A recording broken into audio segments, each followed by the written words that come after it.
Welcome back to another technical deep dive here in the debug zone.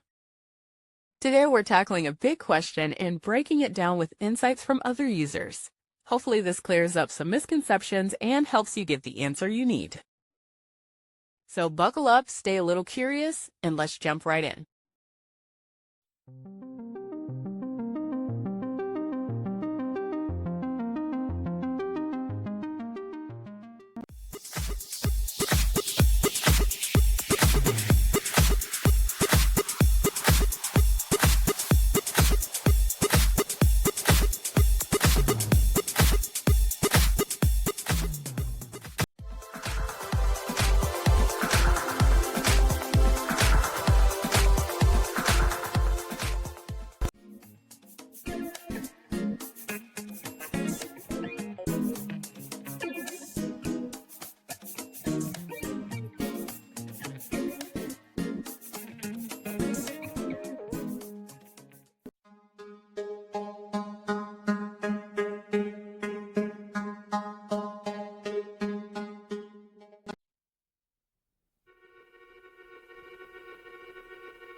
And that's a wrap.